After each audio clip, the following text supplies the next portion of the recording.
এখন আর হয়ে গেছে কি ব্যাপারটা, সোজা কথা বলছি, যে ইষ্ট ধর্ম সঙ্গ, এই যে শ্রী ঠাকুরের বলা বুদ্ধং শরণং গচ্ছামি, ধর্মং শরণং গচ্ছামি, সংঘং শরণং গচ্ছামি, সেটাকেই আমি ইষ্ট ধর্ম সঙ্গ বলে বলছি।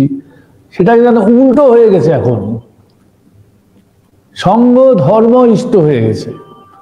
সঙ্গের প্রেসক্রিপশন অনুযায়ী, সঙ্গের চাহিদা অনুযায়ী ধর্মকে আমার তুলে ধরতে হবে, এবং সেই ধর্মই ডিফাইন করে দেবে ইষ্টর মধ্যে সমস্ত ধর্ম থাকলেও আমি কতটুকু তার কাছ থেকে নেব। এটি হলো মূল গণ্ডগোলের কারণ। পূর্ণভাবে তিনি আমাদের দিয়েছেন, পূর্ণভাবেই তাকে পেতে হবে এবং পূর্ণভাবে তাকে পরিবেশন করতে হবে। এটা যদি আমাদের উদ্দেশ্য হয়, তাহলে কোনো রকমের কোনো বাধা আমাদের থামাতে পারবে না। তাই ইষ্ট প্রাথমিক, প্রথম, প্রধান, এবং যেই ধর্ম তাতে মূর্ত সেই ধর্মই ধর্ম। ইষ্টহারা ধর্ম যে তাই কিংবা ধর্ম নাই, দেশ কোথা তার শুধু চিৎকার শিয়াল ডাকে ফেই। সব শ্রী ঠাকুরের একটি বাণী মনে পড়ে গেল। তাই ইষ্টর মাধ্যমে যে ধর্ম মূর্ত, সেই ধর্ম আমাদের আশ্রয়, এবং যে সঙ্গ সেই ধর্মকে মূর্ত করবে, ধর্মকে এস্টাবলিশ করবে, সেই ধর্মের সব জায়গাতে সঞ্চারিত করবে, সেই সংস্থান কি সঙ্গই আমাদের পালনীয়, সে আমাদের আশ্রয়। এই কথা যেন আমরা বলে থাকি। আজকে এই বিষয়বস্তু ভারী সুন্দর, সেই বিষয়বস্তু কিন্তু দেশ কাল পাত্র ধর্ম সঙ্গ ফঙ্গর উপরে একেবারে। কেননা সূর্যর কোনো জাত নেই, সূর্যের কোনো ধর্ম নেই। সূর্যের কাজ আলোক দেয়া, আলোকের কাজ অন্ধকার সরিয়ে দেওয়া। আমার মনে আছে পাবনাতে একটি ঘটনা এখনই মনে পড়লো, সেটি হচ্ছে একজন পুলিশ অফিসার, যতদূর আমার মনে পড়ছে, শ্রী ঠাকুরের কাছে এসে বলেছিলেন যে আপনার তো সব কাজই ভালো, কিন্তু ব্যাপার কি এখানে কি অসৎ লোক আশ্রয় আছে, আপনাদের করেন, ঠিক নয়। সোজা কথা উত্তর দেননি, এমন একটু সুন্দর কথা বলেছিলেন, সেই কথাটি যেন তার উত্তর এর থেকে ভালো হয় না। তিনি বলেছেন, চোরের কাছে কি ডাবের জল তেতো হয়ে যায়? এইটি হলো শ্রী ঠাকুরের স্বভাব, শ্রী ঠাকুরের স্বরূপ এবং প্রাকৃতিক প্রেম। তাই তার জীবনের আলোচনা করা মানে প্রেমের আলোচনা করা। দিব্য জীবন সেই জীবন যা আলো বিকিরণ করে। আমাদেরও তো জীবন আছে, কিন্তু আমাদের তো দিব্য জীবন বলে না কেউ। শ্রী ঠাকুর বলে দিব্য জীবন, তার মানে তার জীবন আলোক বিচ্ছুরণ করে যুগ যুগ ধরে, বছর বছর, শত বছর ধরে, শত বর্ষ ধরে। আর সেই আলোকই আমরা চাই, কেননা আলোক আমাদের অন্ধকার নাশ করে। তাই আমরা প্রথমেই উপনিষদের বাণীতে ফিরে যেতে হয় যে তমসো মা জ্যোতির্গময়, আমাদের অন্ধকার থেকে আলোতে নিয়ে চলো। সেই আলোরই উৎস, আলোরই প্রজ্বলিত একটা শিখা চিরন্তন, তিনি হচ্ছেন শ্রী শ্রী ঠাকুর। তাই তার জীবন দিব্য জীবন, যে জীবনকে আশ্রয় করে এখনো আমরা বেঁচে আছি, যে জীবনকে আশ্রয় করে অন্ধকারে আমরা পথ চলছি, সেই জীবনটা কি করে আরম্ভ হয়েছিল এবং সেই প্রেরণা তিনি কোথার থেকে পেলেন, কারণ শুরুরও তো একটা শুরু আছে, সেটা নিয়ে আমরা দু চারটে কথা সামান্য বলতে চাই। সবচেয়ে বড় কথা, শ্রী ঠাকুরের দিব্য জীবন, জীবন দর্শন, আর এই জীবন দর্শনের সৎসঙ্গের থেকে সৎসঙ্গের উদ্ভব। ভারী সুন্দর কথা। শ্রী ঠাকুর একবার বলেছিলেন, অনেকবারই বলেছেন কথা প্রসঙ্গে, সৎসঙ্গ আমার থেকে উদ্ভূত হয়েছে। এই কোন সৎসঙ্গ? এটা কি একটা অর্গানাইজেশন, একটা ইনস্টিটিউশন? সেই বলতে গেলে শ্রী ঠাকুরের সৎসঙ্গ সম্বন্ধে একটি বাণীর কথা বলতে হয়, যেটা এখন আমার স্মৃতিশক্তি বড় দুর্বল, যতটা মনে আছে আমি বলার চেষ্টা করছি। শ্রী ঠাকুর বলছেন কি, প্রথমত বলছেন, সতে সংযুক্তির সহিত তদ্গতি সম্পন্ন যারা, তারাই সৎসঙ্গী। ভারী সুন্দর কথা। সতে সংযুক্তির সহিত তদ্গতি সম্পন্ন যারা, তারাই সৎসঙ্গী। তার মানে দেখা যাচ্ছে সতে সংযুক্তি নাও হতে পারে, কিন্তু যারা সংযুক্তি হয়েছে সতের সঙ্গে, তারা সৎসঙ্গী, আর তাদের মিলন ক্ষেত্রেই সৎসঙ্গ। এই একটি বাণী তিনি বলেছেন আমাদের। আর একটা বাণী বলেছেন কি, সৎসঙ্গ তাকেই বলে নিষ্ঠা যাতে উতল চলে, আনুগত্য কৃতিবারে তেমনতরই শিষ্ট তালে, যে সঙ্গের ব্যতিক্রম হয় অসৎ সঙ্গ জানিস তাই, সত্তাকে তা করে না স্ফুরণ, অশিষ্ট যা তার পানেই ধায়। এই দুটি বাণী খুব উপযোগী বাণী। আর বোঝা যায় সৎসঙ্গ মানে ওই যে তার থেকে উদ্ভূত হয়েছে, যার থেকে তিনি সৎসঙ্গ, তিনিই সৎসঙ্গী, এবং তিনি সৎসঙ্গের ডেফিনেশন, সংজ্ঞা। তাই তার সঙ্গে যুক্ত হয়ে, মানে কি তার সাথে দীক্ষার মাধ্যমে আমি যুক্ত হয়েছি, এবং তিনি যে নীতিবিধি অনুশাসনগুলো দিয়েছেন সেগুলোর দ্বারা আমি শাসিত হচ্ছি স্ট্রিক্টলি, কোনো রকমের কাটছাট করে নয়, কোনো রকমের কম্প্রোমাইজ করে নয়। সমস্ত বিরুদ্ধ পরিবেশের মধ্যে, সমস্ত বাধার বিঘ্নের মধ্যে, আমার ভেতরের বাধা, বাইরের বাধা সবকিছু নিয়ে আমি তাকে তার নীতিবিধি, তার প্রদত্ত নীতিবিধি নিয়ে আমি চলতে হবে, চলছি। যদি সেই ক্রমাগত চলা হয়, তার চলার জন্য আমাকে যত কষ্ট, দুঃখ সহ্য, অপমান, গ্লানি সহ্য করতে হয়, করলেও আমার তাতেই লাভ, তাতেই আমার ভালো লাগে। এই হয় তাদের জন্য সৎসঙ্গী। এটা যে বিশদ ব্যাপার আছে, কিন্তু তার যে নীতিবিধি, তার যে অনুশাসন, তার 3-4টে কথার মধ্যে দিয়ে তা বলে দিচ্ছি আমি, আপনারা পরে এটাকে অ্যানালিসিস করে সবাই জানেন, তবুও করবেন, বুঝতে পারবেন। তিনি কি বলেছেন প্রথমে? তিনি বলছেন যজন যাজন ইষ্টভীতি স্বস্তায়নী সদাচার। বিরাট ব্যাপার। শ্রী ঠাকুরকে একবার জিজ্ঞাসা করেছিল একজন, এত নিয়ম কানুন, এত যা প্রদত্ত নীতিবিধি, এ তো মানা যাবে না, মিনিমাম কিছু একটা হয় নাকি যেটা করতেই কাজ হবে? সে হ্যাঁ হয়। কি করতে হবে, কি করতে হবে আমাদের? শ্রী ঠাকুরকে জিজ্ঞাসা করেছিল। শ্রী ঠাকুর তখন বলছেন নাকি একটা খুব সুন্দর বাণীর মাধ্যমে বললেন যে, বাড়ি তো মনে পড়ছে না, বলছি এখনই, বলছেন যে কিছুই করতে হবে না, সকালবেলায় ইষ্টবিধিটা করতে হবে, সদাচার করতে হবে, আর পরিবেশের সদাচরণ, পরিবেশের যে চর্যা সেটা করতে হবে, তাই না?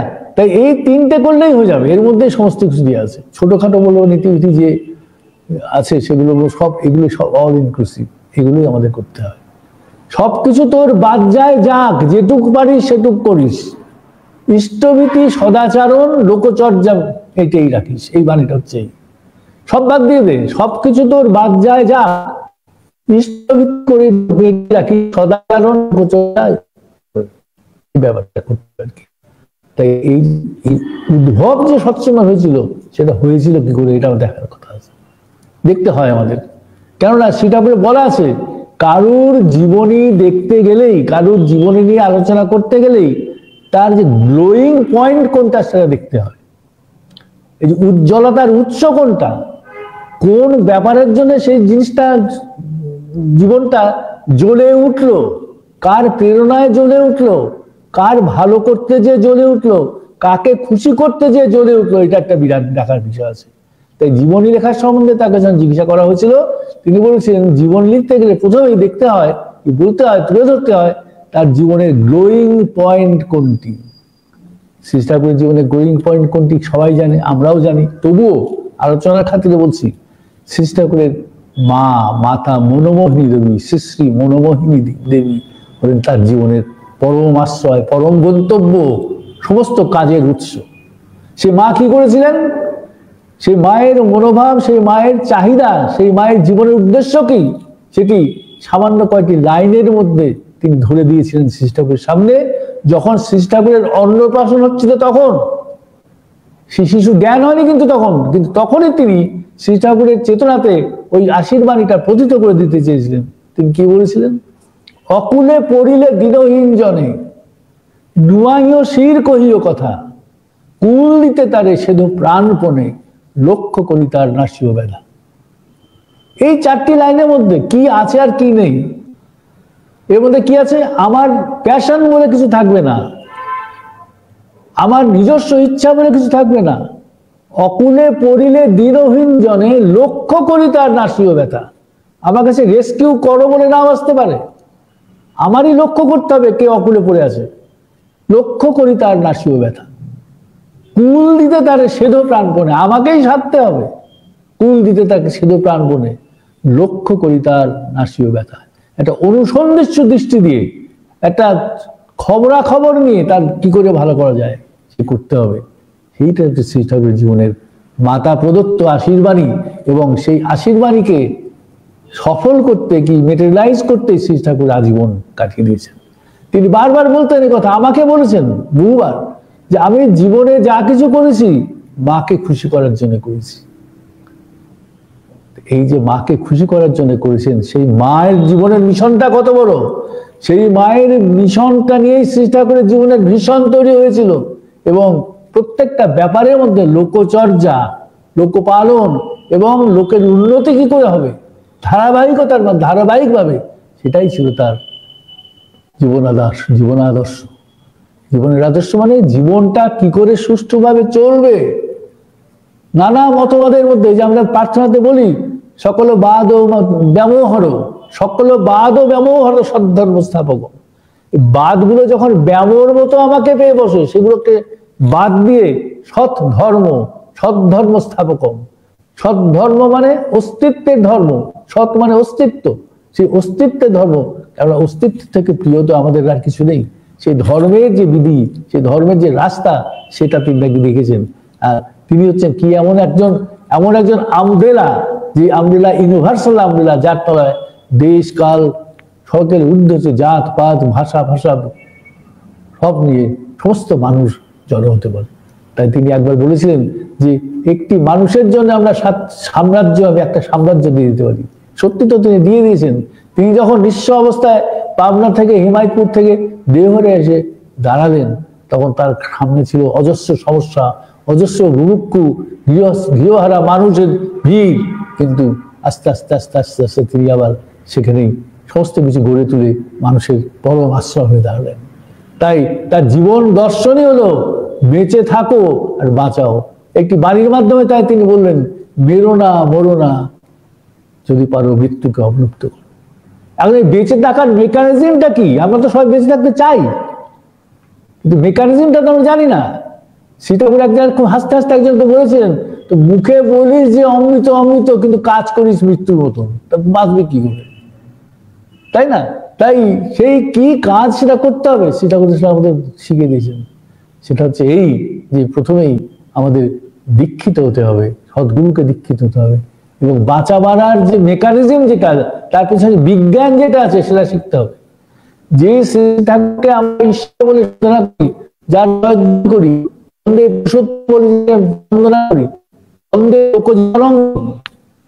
যার উদ্দেশ্যে আমরা বলি, তিনি কি বলছেন? তিনি কিন্তু একটা বাণীর মধ্যে বলছেন, ভারী সুন্দর কথা বলছেন। তিনি বলছেন, ঈশ্বর আছেন কি নাই এই নিয়ে তুমি মাথা ঘামাও কি না ভাঙাও, তাতে কিছু আসিয়া যায় না। তুমি দেখো তুমি আছো কিনা, আর তুমি যদি থাকো, সেই থাকার পেছনে যে কারণগুলি সেগুলি আছে। আর তুমি যে আছো, এই থাকাটা বজায় থাকছে কি করে? কেননা বেঁচে থাকতে গেলে যা প্রয়োজন, যা কিছুর প্রয়োজন, সেগুলি সব তুমি তোমার পরিবেশ থেকে আহরণ করো। আর সেই আহরণ করতে করতে যদি শুধু আহরণই করো, তাহলে কিন্তু তোমার পরিবেশ তোমাকে আর পালন পোষণ করতে পারবে না। তোমাকে ফিরিয়েও কিছু দিতে হবে, পরিবেশকেও দিতে হবে, এবং পরিবেশের থেকে নিতে হবে। ক্রমাগত এই প্রসেসটি চলবে। এটি একটা বৈজ্ঞানিক ব্যাপার। আমি নিঃশ্বাস ছাড়লাম, কার্বন ডাইঅক্সাইড হলো, সেটা প্ল্যান্ট ওয়ার্ডে চলে গেল। অক্সিজেন তারা দিচ্ছে, আমি নিচ্ছি, এই করে করে দেয়া নেওয়ার ব্যাপ্তিটা এত বেশি। এটা বৈজ্ঞানিক, এটা একটা বিজ্ঞান। এটার মধ্যে কোনো দেশ কাল পাত্র মাত্র কোনো সম্প্রদায় কিছু নেই, কিন্তু সকলের জন্য নিঃশ্বাস নেওয়ার পদ্ধতি কোনো সাম্প্রদায়িক ব্যাপার, সমস্ত জীবের জন্য একই রকমের ব্যাপার। এইটার উপরে শ্রী ঠাকুর জানতে বলেছে। দেখা যাচ্ছে বেঁচে থাকাটা একটা সমবায় ব্যাপার। সকলের জন্য হয়ে উঠতে না পারলে বেঁচে থাকা যায় না। প্রত্যেকের জন্য না দাঁড়াতে পারলে, প্রত্যেকে মানে শুধু মানুষ নয়, প্রকৃতি, পরিবেশ, সমস্ত কিছু, জীব জগৎ, সমস্ত কিছু।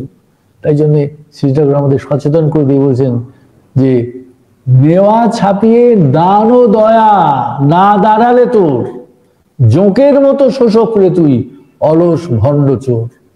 ক্রমাগত ভাবে যে হারে আমরা প্রকৃতি থেকে, পরিবেশ থেকে নিয়ে চলছি, আর দানটা যদি তাকে ছাপিয়েও না ধরায়, যে দানটা যদি সারপ্লাস না হয়, তাহলে কিন্তু আমরা হবো কি জোঁকের মতো শোষক।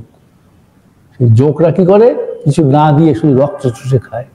তাই আমাদের বারবার সাবধান হতে হবে, কোন রাস্তা তিনি দেখিয়েছেন, কোন করেছেন, কোন পথ আমাদের তিনি কোন পথে চলতে প্রেরণা দিয়েছেন।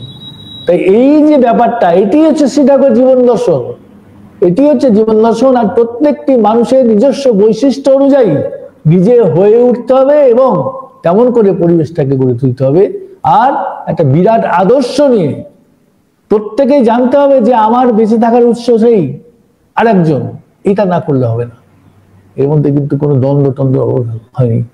এইটি থেকে যখনই চ্যুত হলাম, যখন এই ব্যাপারটা আমাদের ভুলে গেলাম, তখনই হয়ে গেল আমাদের সংকীর্ণতা, তখনই হয়ে গেল আমাদের পাপ। যে পাপের সংজ্ঞাতে শ্রী ঠাকুর বলছেন, রক্ষা থেকে যা পতিত করে তাই পাপ। আমাদের সমস্ত ডেভেলপমেন্ট, আমাদের সমস্ত প্রেরণা, আমাদের বিদ্যা অর্জন, আমাদের যা কিছু সব এই পথেই অগ্রসর হতে হবে। সেটাই হলো সৎসঙ্গ। তাই বলে সৎসঙ্গ তাকেই বলে নিষ্ঠা যাতে উতল চলে। সৎসঙ্গের মূর্ত প্রতীক শ্রী শ্রী ঠাকুর, তার প্রতি অটুট নিষ্ঠা নিয়ে চলতে হবে। আনুগত্য কৃতিবারে তেমনতর ওই শিষ্টতা। যে সঙ্গের ব্যতিক্রম হয় অসৎসঙ্গ, জানিস তার এই সম্ভাবনা সবসময় আছে। কেননা ভালো মন্দ, জন্ম মৃত্যু, আলো অন্ধকার, সৎ অসৎ, এ নিয়ে আমাদের চলতে হবে। শুধু সৎ বলে কিছু নেই, শুধু অসৎ বলেও কিছু নেই। তাই ভালো জিনিসটাকে নিয়ে চলতে হবে, মন্দ জিনিসটাকে ট্রান্সফর্ম করে ভালোর দিকে আসা চলতে হবে, ক্রমাগত এই কাজ করতে হবে। এটাকেই ঠাকুর বলছেন কালচার। তাই বাণীতে, একটি বাণীতে বারবার আমি বলি, শ্রী ঠাকুর বলছেন, আমাদের বলেন, কাল্টিভেট কালচার। কালচার মানে ধর্ম পালন, ধারাবাহিক ভাবে ধর্ম পালনকে বলে কালচার। একদিন দুদিন করলে হবে না, কিন্তু একটা ফিশ কালচার কি একটা প্যাডি কালচার মানে লং টার্ম অ্যাফেয়ার, ধারাবাহিকভাবে দীর্ঘদিন ধরে করতে হয়। কিন্তু সেই করাটাতেই বলে কালচার। তাই cultivate culture, the field is vast. Culture লোকের বড় অভাব, জীবনের অস্তি বৃদ্ধি সম্বন্ধে সচেতন মানুষের বড় অভাব। সেই জায়গাগুলোতে যে চাষ করো, মানুষের চাষ করো, কৃষ্টির চাষ করো, ধারাবাহিকভাবে ধর্ম পালনের চাষ করো, এটি হচ্ছে শ্রী ঠাকুর আমাদের বলেছেন। এটি একমাত্র রাস্তা। আর এই রাস্তাটা সম্পূর্ণভাবে দেখাতে পারেন তিনি হচ্ছেন পুরুষোত্তম। তাকে আমরা বলি কি, তাদের জীবনের মধ্যে অখণ্ড জীবন দর্শন ফুটে ওঠে, অখণ্ড ধর্ম ফুটে ওঠে। আর আমরা সবাই ধর্ম নিয়েই হয়তো আছি, কিন্তু খণ্ডিত ধর্ম, প্রবৃত্তি পরতন্ত্রতার কালো মেঘে ঢাকা ধর্ম, কখনো ভালো কখনো মন্দ, কিছু বলার উপায় নেই। তাই এই যে সৎসঙ্গ তাকেই বলে নিষ্ঠা যাতে উতল চলে। সে নিষ্ঠা নিয়ে পুরুষোত্তমের সঙ্গে লেগে তার সঙ্গে থাকা মানে তার নীতিবিধি, সেগুলো তিনি যা দিয়ে গেছেন। এই যুগে শ্রী ঠাকুর যে অবদান, পৃথিবীতে অন্য সময় অন্য কোনো বার পুরুষোত্তমরা ওই কাজ করে যাননি।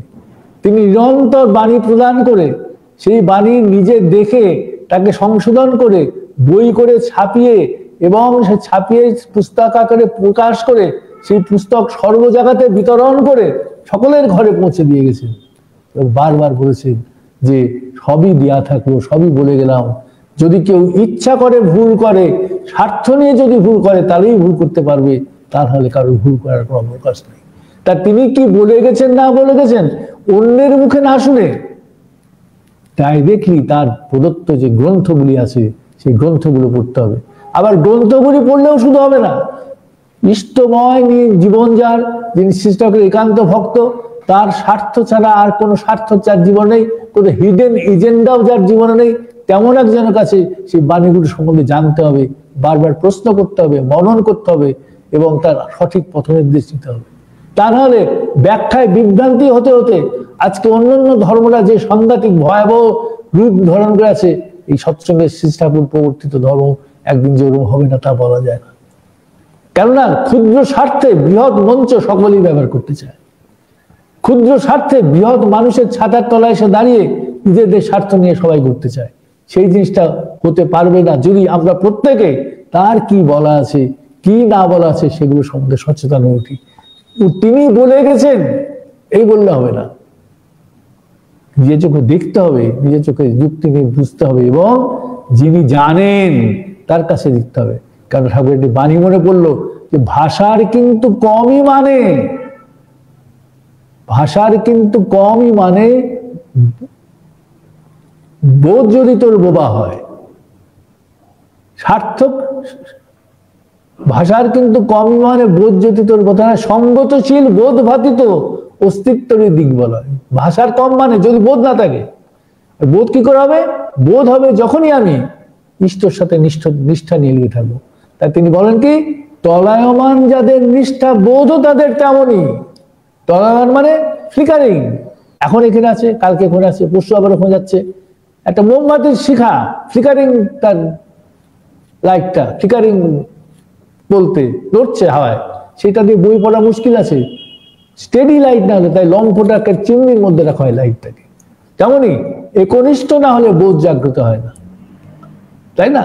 তাই বারবার বলেন যে টলায়মান যাদের নিষ্ঠা বোধ তাদের তেমনি, সৎকে তারা অসৎভাবে, অসৎকে তারা সৎভাবে, সৎকে উল্টো তেমনি। তাই নিষ্ঠা বড় জরুরি। সে নিষ্ঠা করতে গেলেই তার সাথে একাকার হয়ে একদম একভাবে লেগে থাকতে হবে, নিজস্ব স্বার্থ বিসর্জন নেই। এই হলো শ্রী ঠাকুরের জীবন দর্শন, এই হলো শ্রী ঠাকুরের জীবন উদ্ভব। ওই সেবানতা, ওই সকলকে তুমি ফেলি আত্মাটাই সর্বাত্মা।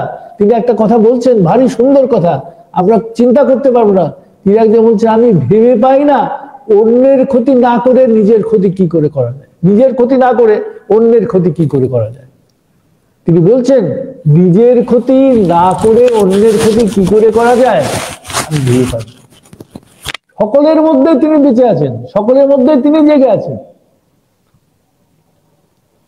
প্যারিদাকে একদিন তিনি বলছেন একটি মানুষের সম্বন্ধে, thy necessity is greater than mine, ওর প্রয়োজন আমার থেকে বেশি।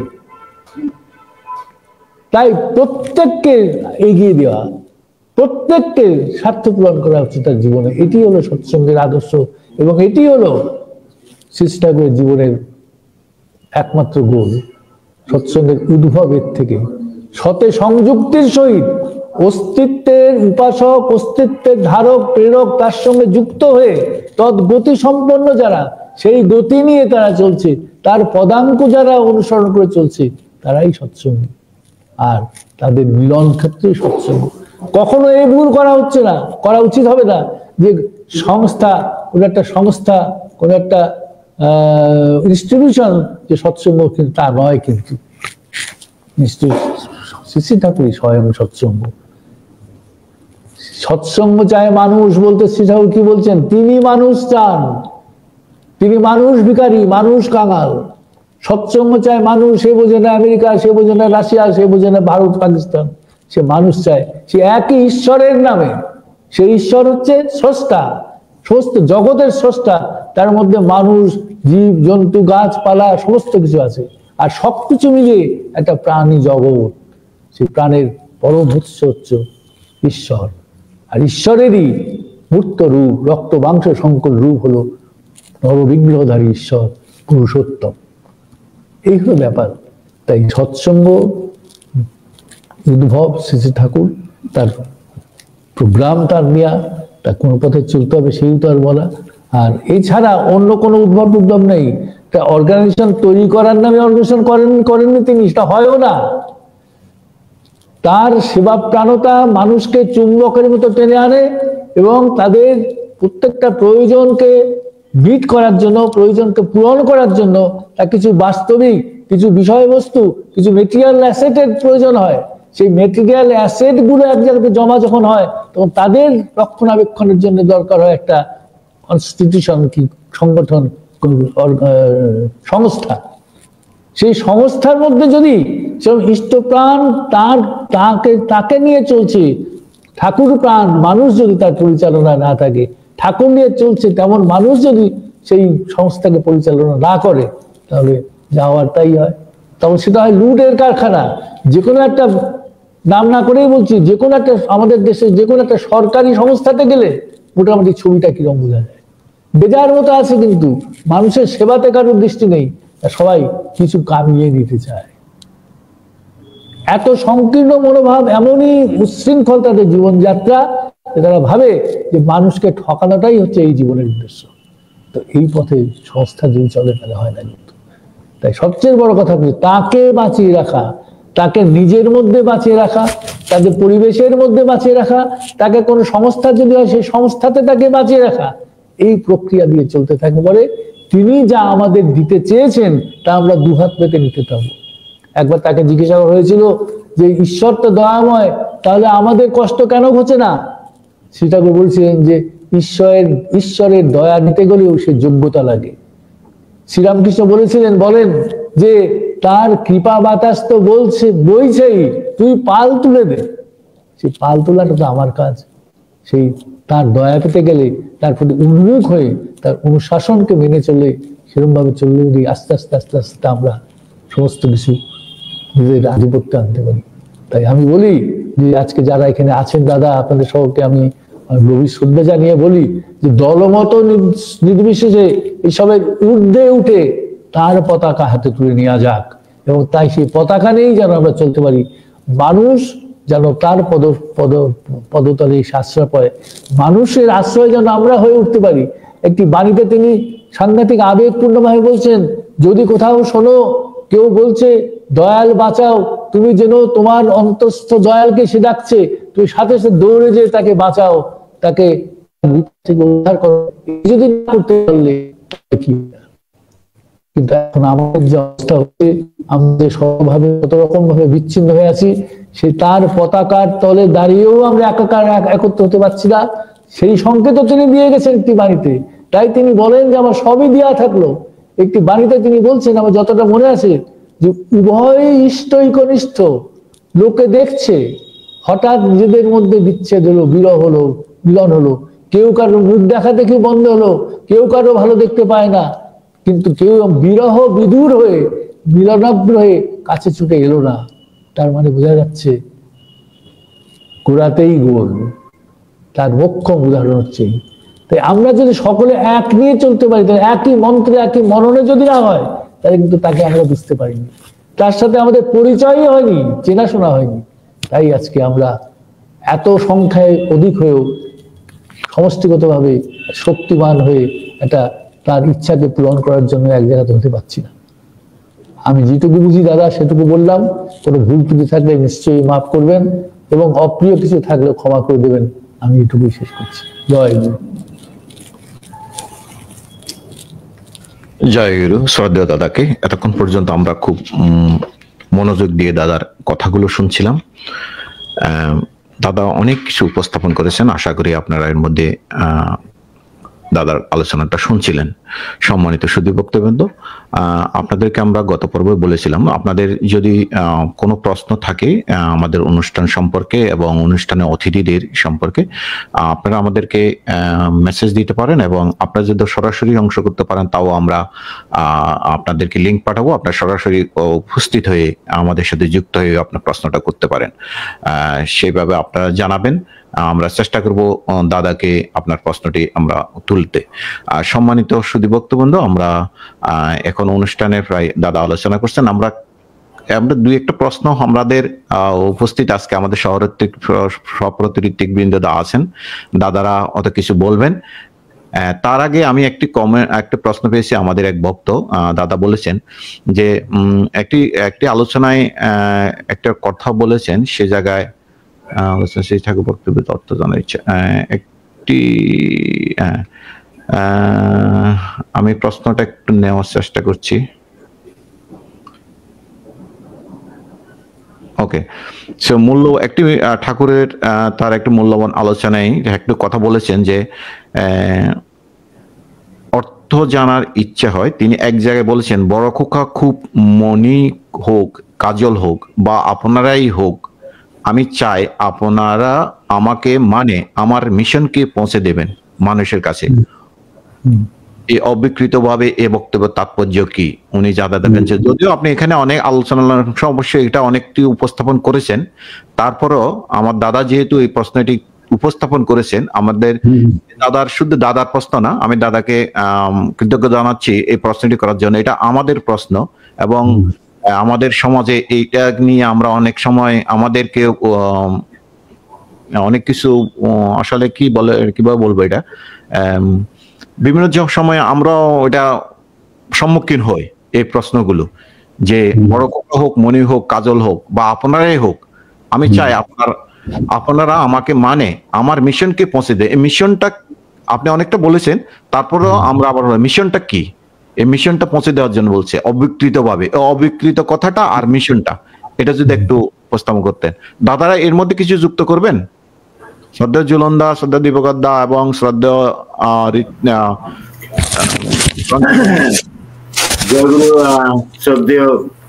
আমি আপনাদের প্রশ্ন পরে কিন্তু নিব, এই প্রশ্নের সাথে আপনাদের কোনো কিছু যুক্ত করবেন কিনা? না, এই প্রশ্নটা আমাদের সকলের জন্য, অতএব এটা উত্তর হওয়ার পরে পরবর্তীতে আরেকটা প্রশ্ন করব। ওকে, ঠিক আছে।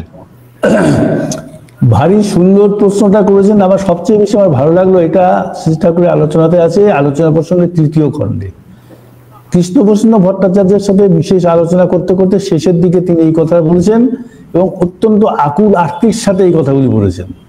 এই কথাতে আপনি যে 2য় নম্বর প্রশ্নটা করলেন, মিশন কি? মিশনটা আমরা জেনেই গেলাম, সকলে মিলে আনন্দে বেঁচে থাকবো, এটা হচ্ছে মিশন ব্রডলি, তাই না? তাতে কি হবে? সমবায় রকম বেঁচে থাকাতে হতে হবে, তাই জন্যই আমার কি প্রয়োজন আপনি দেখবেন, আপনার কি প্রয়োজন আমি দেখবো, জীব জগতের কি প্রয়োজন আমি দেখবো। জীব জগতের তো চেতনাটা নেই, বৃক্ষ জগতে, তাকে আমার বাঁচিয়ে রাখতে হবে, কেননা প্রত্যেকের সহযোগিতা ছাড়া আমরা বাঁচতে পারি না। সেটা ভালো গল্পটি, সকালে উঠে একটা গেম পড়ার মাঝে চিন্তা করো, এর পেছনে কত রকমের অবদান আছে, তাহলে আর চুপ করে বসে থাকা যায় না। কি অবদান আছে সেটা আমি ভেঙে বলার চেষ্টা করি, কিন্তু ভেঙে তিনি বলেননি, কিন্তু আমি চেষ্টা করছি। গেঞ্জি পড়তে গেলে কি হলো, আমি মনে করলাম, সন্ধিচ্ছা যদি থাকে তাহলে মনে করলাম, তাই না? গেঞ্জিটা পেলাম কোথা থেকে? দোকান থেকে। গেঞ্জিটা কোথায় তৈরি হয়েছে? মিলে। মিলে কি আছে? গেঞ্জি তৈরির কারখানা আছে। সেই কারখানা কি আছে? গেঞ্জি তৈরির যন্ত্র আছে। সেই যন্ত্রতে কি আছে? লোহা আছে। সে লোহা কোথা থেকে করলো? মাটি থেকে। মাটিতে কি হলো? পার্টিকুলার আয়রন ওর থেকে। এই করে করে দেখা গেল যে আমি ব্রহ্মাণ্ডের সঙ্গে যুক্ত হয়ে গেলাম। তাই এই সবটাকে পুষ্ট করা হয়ে যায় আমার দায়িত্ব একটা, যেমন করেই হোক, কোন না কোন রকম। পুষ্ট করতে পারবো কি না পারবো সেটা আলাদা কথা, কিন্তু এই যে একটা সন্ধিচ্ছা, এই সন্ধিচ্ছাটা আমাকে অনেক দূরে ঠেলে নিয়ে যাবে, তাই না? তাই এই হলো প্রথম মিশন। এটা এর থেকেও বেশি জরুরি যে প্রথম 3-4টে লাইন আপনি বললেন, সেটা তো আমার খুব ইম্পর্টেন্ট লাগে, যে বড় খোকাই হোক, মনি হোক, আর কাজলই হোক, আর আপনারাই হন, আমি চাই আমার মিশনকে আপনারা অবিকৃতভাবে তুলে নিয়ে যান। শ্রী ঠাকুরের বিউটি এখানে এমন বাঁধন দিয়ে কথা বলেন, ওর বাইরে বেরো যায় না। দেখুন, এই কথাগুলোর মধ্যে কারোর প্রতি কোনো পার্সিয়ালিটি কোনো কথা নেই, কিন্তু বড় খোকাও হতে পারে, আপনি হতে পারেন, মনি হতে পারে, কাজল হতে পারে। একজন বিশেষ কাউকে তিনি হাইলাইট করে যাননি, কিন্তু হাইলাইট করেছেন কোনটার উপরে? আমার মিশনকে অবকৃতভাবে সকলের মধ্যে নিয়ে যেতে হবে, এটা হলো আসল কাজ, যেই করুক। আর এটা একা কেউ করতে পারবে না, সকলকে নিয়ে সকলে চললে পরে করতে পারবে, যেমন শ্রী ঠাকুর চলেছিলেন, তাই না? তাই আমার মনে হয় যে ব্যাপারটা এখানে দেখতে হবে। এই যে কথা আমি আমার কথা বলার মধ্যে একটু আভাস দিয়েছিলাম বোধহয়, যে এই বলে গেছেন, সে বলে গেছেন, ওই করে গেছেন বললে হবে না। এই যে বড় খোকাই হোক, মনি হোক, বা কাজলই হোক, সবাই তার দৃষ্টিতে কৃষ্টি সন্তান হিসাবে এক। কৃষ্ণচন্দ্র ভট্টাচার্য, কৃষ্ণচন্দ্র ওই একই কৃষ্ণ, এক। এই কৃষ্টিটাই তার কাছে আসল। তার কৃষ্টিটা, তার যে কালটিভেট কালচার যেটা, সেই জিনিসটাকে প্রতিষ্ঠা করাই হচ্ছে তার সকলের, তাদের জীবনের প্রথম। তার পারিবারিক সদস্য হিসাবে তারা কিছু ওই কাজটা করতে কিছু অ্যাডভান্টেজ পেতে পারে, কিন্তু সাধনার দরকার যতটা, পরিশ্রমের দরকার যতটা, তাতে একনিষ্ঠতার দরকার যতটা, সেটা সকলের একই রকমের। তাই প্রথমে হতে হবে ভক্ত। হনুমানের মতো ভক্তের কথা তিনি বলেছেন। পুরুষোত্তমের পুত্র লব কুশের কথা কিন্তু শোনা যায় না তেমন। তাকে নিয়ে যে মাতোয়ারা হয়ে তার জীবনকে, সমস্ত জীবনটা বিনিয়োগ করে দেবে, সেটাই হচ্ছে তার মিশন, তার দ্বারাই এস্টাবলিশ হবে, সাকসেসফুল হবে। এটুকু আমি বুঝি, জানি না আপনারা বুঝলেন কিনা, এটা আমার বক্তব্য। অবশ্যই দাদা। ওই যে অবিকৃত কথা মানে কি, ও তো কোনো অ্যামালগামেশন দেওয়া যাবে না, যেটা বলেছেন তেমনি করতে হবে। যেমন প্রত্যহ একবার আহ্বানের সহিত প্রার্থনা করিতে ভুলিও না, এটাই করতে হবে। দেশকাল পাত্র উঠে উঠে এটাই থেকে স্টিক করে থাকতে হবে। নিজের সুবিধা মতো ওটাকে একটু অ্যাডিশনাল অল্টারনেশন করা চলবে না, কিন্তু একদম একদম দাদা। আমরা আসলে আপনার সময় বেশি নেব না দাদা। আমরা 55 মিনিট আছে, আমরা আর কিছুক্ষণ থাকবো। আমরা দাদা কি বলে দেখি। এর মধ্যে আরেকটা প্রশ্ন আসছে, আমি শ্রদ্ধেয় জুলনদার প্রশ্নটা নেব। আসলে প্রশ্ন না, জাস্ট জানার আর কি। এখানে আরেকজন বলছেন, আমাকে দাদা বলছেন যে ঠাকুরের ইচ্ছা পূরণের আশু প্রয়োজন কি কি, আমাদের কোথা থেকে শুরু করতে হবে, কোথায় কি করে কঠিন হাতে তাকে দমন করতে হবে। তো প্রশ্নটা লাস্টের কথাটা অবশ্যই একটু কঠিন হয়ে যায়, কিভাবে দমন করতে হবে আসলে ঠাকুর সেটা না। দাদা জানতে চেয়েছেন যে ঠাকুরের ইচ্ছা পূরণের আশু প্রয়োজন কি কি। তো যাক দাদা এটা বলবেন, আমি শ্রদ্ধা জুলন্দার কাছে যাব।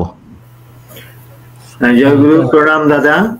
জয় গুরু, জয় গুরু। ঠাকুরের অনেক কথা আমরা আলোচনা ও বিভিন্ন বইতে বিভিন্ন বক্তার সুব্যবস্থায় আমরা জানতে পারি, কিন্তু বর্তমান যে বিশ্ব পরিস্থিতি, সাম্প্রদায়িকতা বা অন্যান্য অহং বৃত্তি, এখান থেকে আমাদের সৎসঙ্গের ভূমিকা কি? সৎসঙ্গের ভূমিকা বিরাট, কিন্তু সৎসঙ্গ কিছু করছে না। এই বিরাটটা কি? বিরাটটা হচ্ছে কি, এই সমস্ত মানুষগুলোকে তার আদর্শে উদ্বুদ্ধ করা, যাজনে যাজনে ফ্লার্ট করে দেয়া, সেটা হচ্ছে উদ্দেশ্য। যদি নিজে করে বলছিলেন যে তাকে যদি করতাম, তাহলে কিন্তু বিরাট একটা শক্তি আমাদের মধ্যে এসে যেত। সমষ্টিতে আমরা একই মন্ত্রে একই মননে সমষ্টি উৎসারণায় এটা হতো। এটা না হলে কিছু করা যাবে না। যতই মনে মনে ভাবি তার নয় হয়ে যাবে, হবে না। আমাকে লড়াই করতে হবে অশুভ শক্তির বিরুদ্ধে। আর সবচেয়ে প্রথমে করতে হবে কি, সর্বপ্রথম আমাদের দুর্বলতার বিরুদ্ধে যুদ্ধ করতে হবে। দুর্বলতার মধ্যে শুধু ফিজিক্যাল দুর্বলতা না, মেন্টাল অ্যান্ড স্পিরিচুয়াল দুর্বলতা। এই টলায়মান যাদের নিষ্ঠা, বোধ তাদের তেমনি, এটা হচ্ছে স্পিরিচুয়াল ঘটনা। সেই হওয়ার জন্য আমাদের আসলে বোধে কিছু জাগ্রতই হচ্ছে না। আমরা নিজস্ব জগতে নিজস্ব সুবিধা এবং নিজস্ব স্বার্থের জন্য কিন্তু লেগে আছি, খুবই সংকীর্ণ মনে হয়। এই না করলে হবে না। তাই সত্যিকারের ইষ্টপ্রাণ হয়ে, ইষ্টপ্রাণ মানে কি, প্রাণ না হলে আমরা বাঁচি না। শ্রী ঠাকুর যখন আমাদের জীবনে প্রাণ হবে, তিনি আমাদের থেকে বাদ গেলে কি তার অ্যাম্পুটেশন হলে আমরা মরে যাব, এরকম সেন্টিমেন্টালি আমরা যখন অ্যাটাচমেন্ট হবো তার সাথে, তখন বলবো আমরা ইষ্টপ্রাণ। তার আগে পর্যন্ত তাই ঠাকুর বলছেন না, যে যতটুকু পারে সে করবে, কিন্তু তন্ময় না হলে আনন্দ নেই। আনন্দ মানে বৃদ্ধি, এটা হলো ব্যাপার। তাই আমাদের প্রথমত নিজের বিরুদ্ধে নিজের যুদ্ধ করতে হবে। নিজে হয়েও না উঠলে পরে, নিজে না জাগলে পরে কাউকে জাগানো যায় না। এই হলো কথা। ধন্যবাদ দাদা। আরেকটা প্রশ্ন, সেটা হচ্ছে, এটার পরে আমি আর প্রশ্ন করব না। শ্রী ঠাকুর বলেছে কর হও পাও, কি পাবো? হ্যাঁ, যা করবেন তাই পাবেন, সেটা আপনার জীবনের উদ্দেশ্য। তো আমাদের উদ্দেশ্য হওয়া কি উচিত? আমাদের উদ্দেশ্য, ঠাকুর বলেছেন, আমাদের উদ্দেশ্য হলো ঈশ্বর প্রাপ্তি, ধারণ পালন সম্বেক সিদ্ধ ব্যক্তিত্ব। এটা হলো ঠাকুরের বলে দেওয়া উদ্দেশ্য আমাদের। ধারণ পালন ঈশ্বর প্রাপ্তি মানে ঈশ্বর আপনি, ঈশ্বর হয়ে ওঠা, আধিপত্য হওয়া সবকিছুর উপরে। ঠাকুর বলছেন আমাদের গন্তব্য হলো ঈশ্বর প্রাপ্তি, ধারণ পালন সম্বেক সিদ্ধ ব্যক্তিত্ব। এর জন্য চাই আচার্যের সক্রিয় অনুরতি। যে আচার্য শ্রী ঠাকুর, তাই না, তার থেকে কি আসে? আত্মনিয়ন্ত্রণ। তারপরে কি আসে? সমাজ নিয়ন্ত্রণ, রাষ্ট্র নিয়ন্ত্রণ। এই করে করে করে করে পরিধিটা বাড়তে থাকে। তাই এই যে কি পাই, আসল পাওয়া, আসল চাওয়া হলো ঈশ্বর প্রাপ্তি। সেটা না চেয়ে আমরা উল্টো পাল্টা জিনিস চাই, তাই ভুগি। তাই ঠাকুর কি বলছেন গীতাতে, শ্রীকৃষ্ণ হিসাবে, ঈশ্বরের প্রীতি আর আরাধনা তরে যে সকল কর্ম নরে অনুষ্ঠান করে, তাহা ভিন্ন অন্য সবে বন্ধন নিশ্চয়। বন্ধন নিশ্চয়, ঈশ্বরের তরে কর্ম কর ধরন জয়। তাই আপনাকে ঈশ্বরকে পেতে হবে। ঈশ্বরকে বাদ দিয়ে কিছু টাকা পয়সা, সম্পত্তি, ফ্ল্যাট পেয়ে থাকেন তো রুমই থাকতে হবে আমাদের। এই হলো ব্যাপার। আপনাকে অসংখ্য অসংখ্য প্রণাম, ধন্যবাদ দাদা। জয় গুরু। প্রশ্নটা উত্তর পেয়ে আমি খুবই আনন্দিত হয়েছি। এটা শুধু আমার না, আমার মনে হয় পৃথিবীর সকলের জন্য এই প্রশ্নটা এবং উত্তরটা যথাসাধ্য আমাদের বোঝা প্রয়োজন, যে আমাদের উদ্দেশ্য আমাদের ঠিক করতে হয়। ঠাকুর ঠিক করে দিয়েছেন, এটা একটা ভুল হলো আমাদের ঠিক করে না। আমরা যখন শ্রী ঠাকুরের সামনে এসেছি এবং তাকে জীবনে গ্রহণ করেছি, তিনি একজন ডাক্তার, ফিজিশিয়ান। এখন তার প্রেসক্রিপশন মতো আমাদের চলতে হবে। তিনি আপনাদের কি বলছেন, আমাদের কি বলছেন? নিজের ভাষা তিনি বলছেন আমাদের গন্তব্য হলো ঈশ্বর প্রাপ্তি, কিন্তু আমরা কি করলাম? আমাদের গন্তব্য হলো নিজস্ব স্বার্থ প্রাপ্তি। উল্টো হয়ে গেল, তাই না? তাই এই হলো ব্যাপারটা, ঘটনা। দাদা ধন্যবাদ শ্রদ্ধা দাদাকে। দাদা আমি ওনার সাথে আরেকটা প্রশ্ন, এখানে একটা প্রশ্ন যোগ করব। উনি জানতে চেয়েছেন ঠাকুরের ইচ্ছা পূরণের আশু প্রয়োজন কি কি। আমার প্রশ্ন যে ঠাকুরের ইচ্ছে কি, তাহলে আগে তো ঠাকুরের ইচ্ছে জানতে হবে, তারপরে এমন বলছে ঠাকুর ইচ্ছা পূরণের আশু প্রয়োজন কি কি। ঠাকুরের ইচ্ছা আমি যুক্ত করছি ঠাকুরের ইচ্ছেটা কি, তাহলে এটা আমাদের ইচ্ছা থাকে, ঠাকুরেরও কি ইচ্ছা আছে? হ্যাঁ নিশ্চয়ই, ঠাকুরের ইচ্ছা হচ্ছে একটা বাণী শুনুন, সেটা হচ্ছে যে মেরো না মরো না, যদি পারো মৃত্যুকে অবলুপ্ত করো, অনন্ত জীবন নিয়ে তোমরা বেঁচে থাকো। যদি বেঁচে থাকো তার জীবনটা চাও যদি, তাহলে বেঁচে থাকার উদ্দেশ্যটা, বেঁচে থাকতে হবে কি করে, প্রসেসটা জানতে হবে। যেমন আমার উদ্দেশ্য টাকা কামানো, তা টাকা কামানোর প্রসেস আমার জানতে হবে তো। আমি ব্যবসা করতে পারি, আমি দোকান দিতে পারি, আমি যা ইচ্ছিত করতে পারি, আমি শেয়ার মার্কেটে টাকা লাগাতে পারি, আমার উদ্দেশ্য টাকা উপায় করা, তাই না? শ্রী ঠাকুরের উদ্দেশ্য কি, তোমরা অনন্তকাল সকলে মিলে সুখে বেঁচে থাকো, কেননা বেঁচে থাকতে মানে সকলে মিলেই বাঁচতে হবে। শ্রী প্রত্যেকের হয়েও যেমন তার শরীরের সমস্ত কোষগুলি নীরবে সকলে একসাথে কাজ করছে, পৃথিবীর সমস্ত জনসংখ্যা তোমরা নীরবে একে অন্যের হয়ে জীবন উপভোগ করো, এটা হচ্ছে কথা।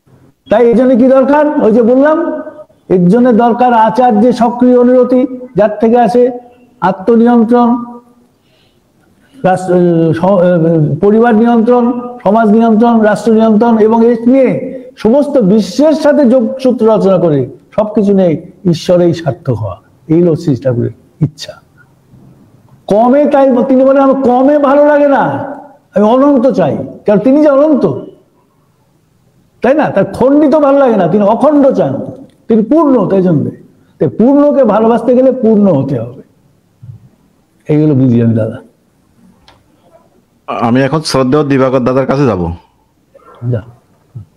আচ্ছা দাদা কিছু বলুন। জয় গুরু। জয় গুরু দাদা। দাদাকে আমার প্রণাম।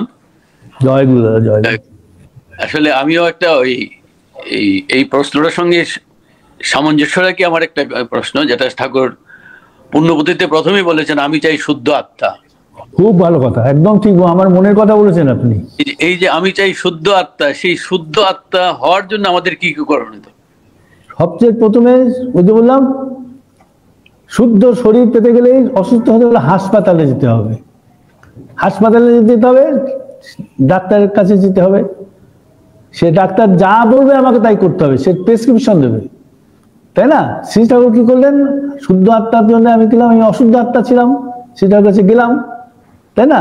এখন তাই আমাকে ঠাকুর প্রেসক্রিপশন দিলেন, এইগুলো তোমার করতে হবে। তাতে কি, প্রথমত দীক্ষা, তারপরে যজন যাজন ইষ্টভীতি, তারপর তো আসলো সুস্থ সদাচার, তাই না? তাই এইগুলো আমাকে করতে হবে। তাহলেই আমি কি করবো, আমার মধ্যে যে ইম্পিউরিটিস যেগুলো আছে, যেমন ধরুন বীজ করে কি দেখেছেন তো, কাল্টিভেশন হয় না, বীজটাকে প্রথমে মাটিতে ইমপ্ল্যান্ট করে না, শোধন করে নেয়, তাই না? সেই শোধন করার জন্যই দরকার আচার্যের কাছে যে মাথা মোড়ানো। মাথা মোড়ানো মানে কি, মাথা is the centre of all thought. নিজের চিন্তাকে আমি বাদ দিলাম, মাথা মুড়িয়ে দিলাম, আচার্যের কথা মতো আমি চলবো। তাই বলে মাথা মোড়ানো, নিজস্ব চিন্তা আর নাই সেখানে, যা বলবে তাই করতে হবে। তাই বিবেকানন্দের কথা আছে না, to carry out the order of commands of guru without any hesitation is the only way to success. আবার না বলার কোনো উপায় নেই। অনন্ত মহারাজের গল্প শোনা যায়, গরুর হাড় মাশরুমে পড়েছিল, কেউ ফেলছে না, ঠাকুর বলে যে অনন্ত হাড়টাকে দাঁত দিয়ে তুলে নিয়ে পদ্মায় ফেলে দেয়, সাথে সাথে ফেলে দিল, এরকম হতে হবে। কিশোর মোহন বলতো যে ঠাকুরের কাছে এসে আমার কি হয়েছে, লোককে ভূতে পায়, আমাকে ঠাকুর পেয়েছে। ভূতে পায় মানে যখন সে লোক করে না, ভূতি করে, তাই ওকে ঠাকুর পেয়েছে। He is now possessed with Thakur, ঠাকুরই ওর মাধ্যমে কাজ করছেন। জানো, তুমি যন্ত্র, আমি যন্ত্র, তুমি যন্ত্রী, সেরকম হয়ে যায়, তাই না? তাই এসরাজ সেতার বাদক অনুগ্রহে বাজে ভালো, সে বাদকের হাতে নিজেকে সারেন্ডার করে তুলে দিতে সম্পূর্ণ, তারই না তিনি বাজাবেন।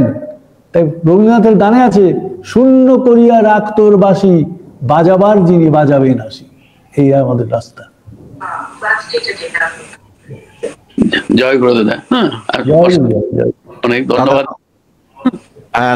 আপনার কোনো সম্পর্ক প্রশ্ন আছে না? আর কোনো আজকে আর কোনো সম্পর্ক প্রশ্ন নেই। প্রশ্নটা এটা আসলে হয়ে ওঠাটাই, হয়ে ওঠার পরটা ঠাকুর যেভাবে বলে গেছেন, আমরা তো আমাদের মতো করে চলি, হ্যাঁ, ঠাকুরের কথাগুলো আমরা আমাদের যতটুক দরকার সেটুক মেনে বাকিটা আমরা মানতে চাই না। অভ্যস্ত সেইভাবেই, আমরা অভ্যস্ত, যার জন্য আমাদের পাওয়াটাও মনে হয় ওই রকমই। হ্যাঁ, সেই জন্য এখন বলেন।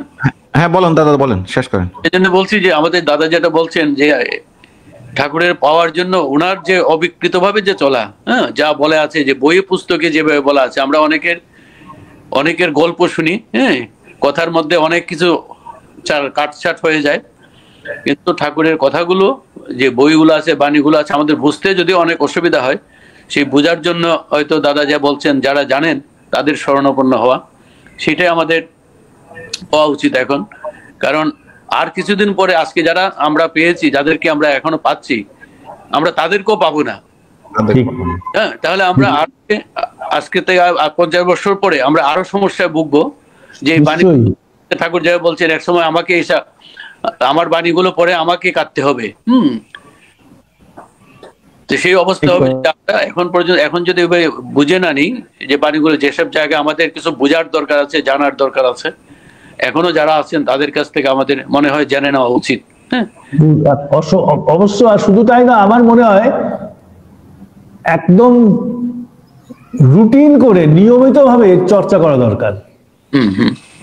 নিয়মিত, তাই না? সেরকম ভাবে একটা অর্গানাইজ নিজেরা হয়ে একটা, যেমন করে ক্লাস করে, আগেকার দিনে টোলে ক্লাস হতো, পণ্ডিত পড়াতো, সব ছাত্ররা শুনতো, তাই তো? সেরকম উপযুক্ত মানুষ জোগাড় করে সেই কাজটা আরম্ভ করা দিয়ে ভালো। ধন্যবাদ শ্রদ্ধেয় দাদাকে। আমরা সর্বশেষ যাব শ্রদ্ধেয় রঞ্জন বণিক দাদার কাছে। উনি সামান্য একটু আলোচনা করবেন, যিনি সত্য সারণা আজকে পাঠ করেছেন, এবং আপনার সাথে যদি কোনো ওনার প্রশ্ন থাকে উনি জানবেন। তার আগে আমি শুধু একটু উপস্থাপন করবো, প্রশ্নটা এখন বলবেন না, আপনি ওনার দাদার পরে বলবেন।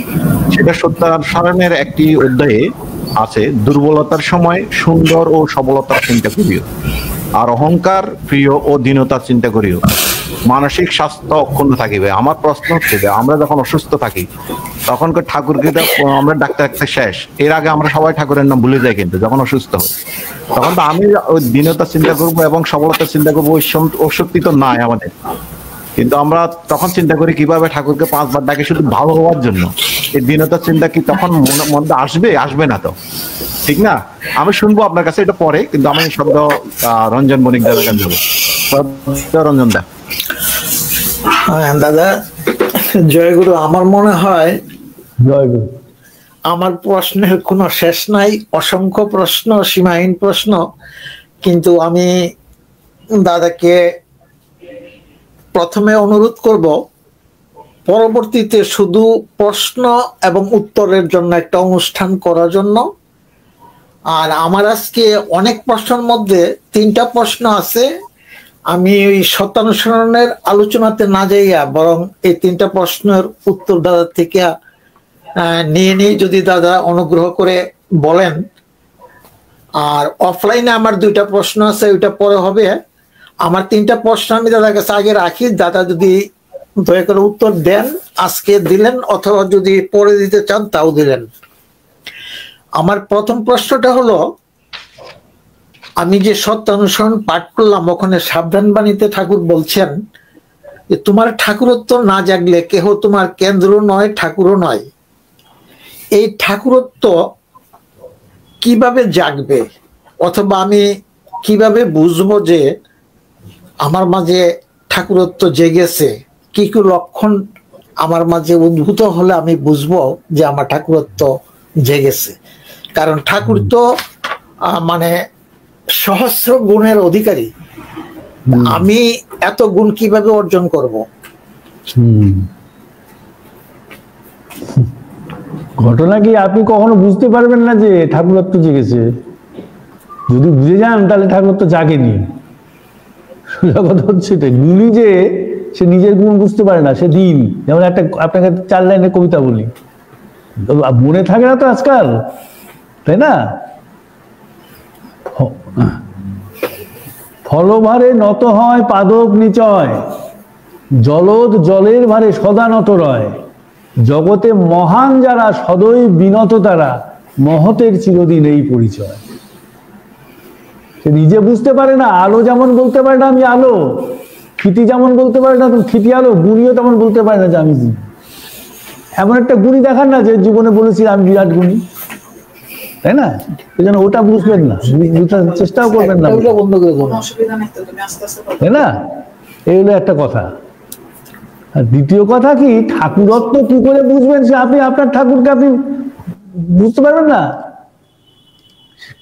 ঠাকুরত্বটা কেন আপনার কাছে ঠাকুর সেটা তো বুঝবেন তো নিশ্চয়ই। যেমন বাজারে গেছে একটা সবজি কিনতে, সবজিটা তাজা কি না এটা তো বুঝবেন তো। মানুষের মনুষ্যত্ব বুঝবেন না, মানুষ হয়ে কিছু তো বুঝবেন, নিজের ধারণা মতনই বুঝবেন। সেই ধারণাটা নিয়ে যাবো না তার কাছে, তারপরে দেখা যাক কি হয়। এগুলো ব্যাপার।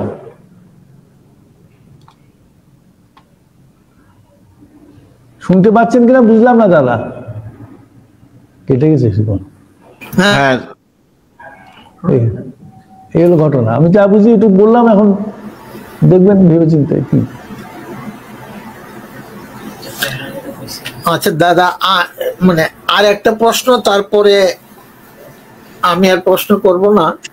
এই প্রশ্নটা হলো, ঠাকুর এর দর্শনে মূল জিনিসটা হলো ইষ্ট প্রতিষ্ঠা। এখন ইষ্ট প্রতিষ্ঠা বলতে আসলে আমরা কি বুঝবো এবং কি কি করলে ইষ্ট প্রতিষ্ঠা হবে? ইষ্ট মানে কি জানা একটু বলুন তো আপনাকে। মঙ্গল। মঙ্গল কি আপনি বুঝবেন না? আপনার মঙ্গল কিসে আর কিছু হবে তা বুঝবো না? না, আমার এটা তো দাদা আমি বুঝি, কিন্তু ইষ্টকে কিভাবে প্রতিষ্ঠা করব, কি করলে ইষ্ট প্রতিষ্ঠা হবে? আপনার ইষ্ট কি সর্বদেবময় ইষ্ট, ইষ্টানিশ পুরুষোত্তমে আসেন ধর্ম সংস্থায়, তাই না? তো ইষ্ট মানে আমার ইষ্ট কি সকলেরই মঙ্গলের প্রতীক, তাই না? সকলের মঙ্গল কিছু হয়, সার্বিক ভালো থাকে, তাই তো তাকে পুরুষোত্তম বলা হয়। All ফুলফিলার, ফুলফিলার the best. আমার ভালো হবে ওর ভালো হবে না এরকম তো বলেন না, তার সকলের মতো সকলে ভালো করতে হবে। ইষ্ট প্রতিষ্ঠা মানে সব জায়গাতে মঙ্গলের প্রতিষ্ঠা, ঘরে প্রতিষ্ঠাা, স্ত্রীতে প্রতিষ্ঠা, পুত্রতে প্রতিষ্ঠা, তারপরে পরিবারের বাড়ি প্রতিষ্ঠা। আমাদের হয়ে থাকে কি, দ্বন্দ্বটা হয় কেন? আমাদের ঘরে বিশেষত প্রতিষ্ঠা হয় না, বাইরে যাজন চলে খুব বেশি, তাই না? তাই জন্য শ্রী ঠাকুর বলছেন কি, এই যে সমতা নেই, এক পেশে হয়ে যায় বলে তোমাদের দ্বন্দ্ব, তাই না? জিনিসটা যদি টোটাল গ্রোথটা যদি সাইমালটেনিয়াসলি হতো, কোঅর্ডিনেটেড গ্রোথ হয় যদি, তাহলে চিন্তা নেই। যেমন আমাদের শরীরটা কোঅর্ডিনেটেড গ্রোথ হচ্ছে, সবগুলো শরীর এক জায়গাতে একসাথে বেড়ে উঠছে, সমস্যা নেই। কিন্তু যদি হাতের মধ্যে একটা বড় মাংসপিণ্ড হয়ে যায়, এক জায়গাতে বেশি গ্রোথ হয়ে গেল, তখন সেটা টিউমার বলে, সেটাকে কেটে বাদ দিতে হয়। এরকম করে সার্বিকভাবে দিতে হয়।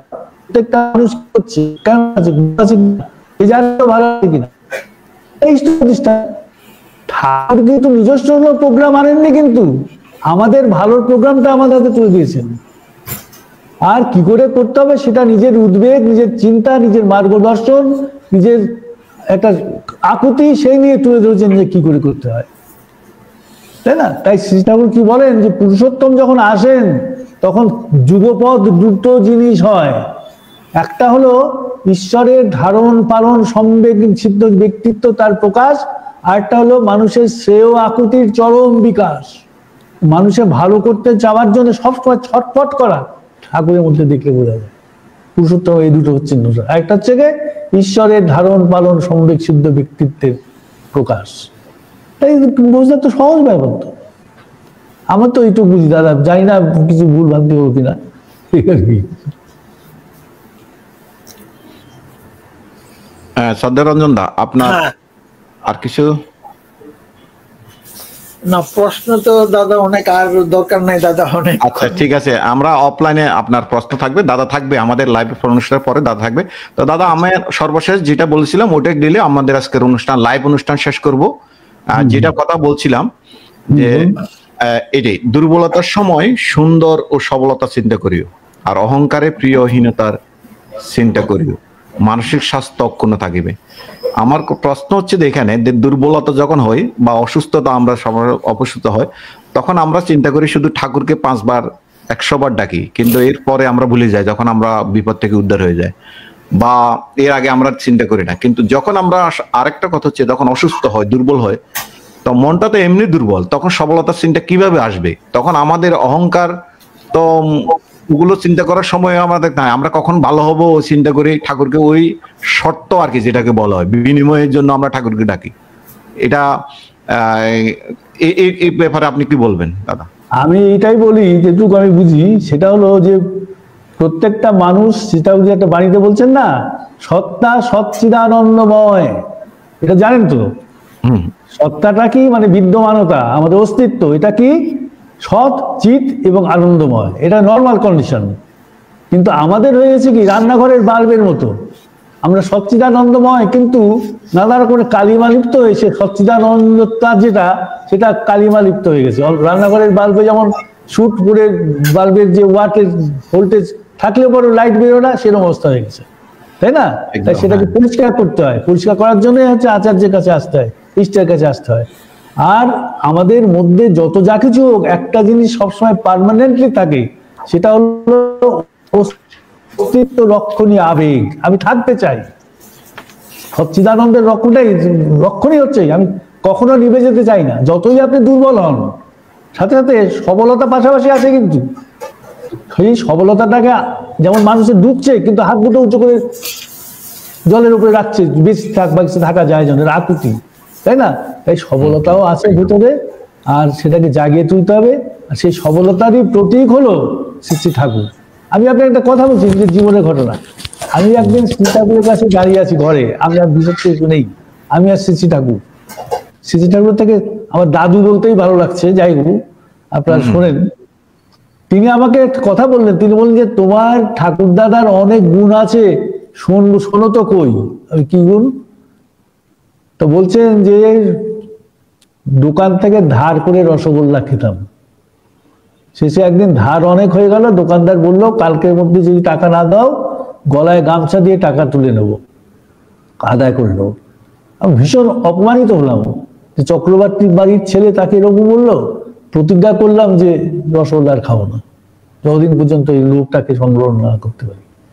প্রতিজ্ঞা তো করলাম, কিন্তু নিয়মিত অভ্যাস হয়ে গেছে। তারপরের দিন রসগোল্লার দোকানের দিকে টানছে আমাকে জবরদস্তি, যেতেই হবে, পকেটে পয়সাও আছে। কিন্তু আমি যে বললাম যে খাবো না, তখন কি করি? তখন আমি অরহর গাছের মধ্যে শুয়ে পড়লাম এবং ওই গাছগুলো চেপে ধরে থাকলাম। এই দুর্বলতা, তার বিরুদ্ধে উনি যুদ্ধ করছেন। কিছুক্ষণ পরে যেন ওই রসগোল্লা খাওয়ার আবেগটা কিছুটা কমে গেল। তখন পদ্মাটা যেয়ে দৌড় মেরে পয়সাগুলো জলে ফেলে দিলাম। পয়সা নেই তো ধার তো আর দেবে না। এটা ডেমনস্ট্রেশন তিনি দিয়েছেন। দুর্বলতার সময় যুদ্ধ কি করতে হবে? দুর্বলতার সময় ঠাকুরের চিন্তা করলাম, ঠাকুর এসে দুর্বলতা, এটা হবে না তো।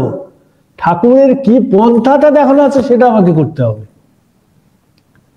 ঠাকুরকে ধরার কারণটাই হচ্ছে এই, কি লক্ষ্যটাই এই, তার দেখানোর রাস্তাটা কি, তাই না? যেমন একদিন ঠাকুর লবঙ্গ খেতে, যে লবঙ্গ হাত থেকে পড়ে গেছে, সেটাকে খুঁজছেন। ইকোনমিক্যালি একটা লবঙ্গ অর্ধেক খাইতেন তিনি, তার দামটা কি আছে? তাকে যখন জিজ্ঞাসা করলেন এই অর্ধেক লবঙ্গ কি জন্য আপনি খুঁজে বার করছেন করে, তিনি বললেন যে আমি ভাবি যে ওটাকে খুঁজে না বার করতে পারলে আমার মধ্যে থেকে অনুরাগ আর অনুসন্ধিৎসা অতটা কমে যাবে। এই হলো ঘটনা।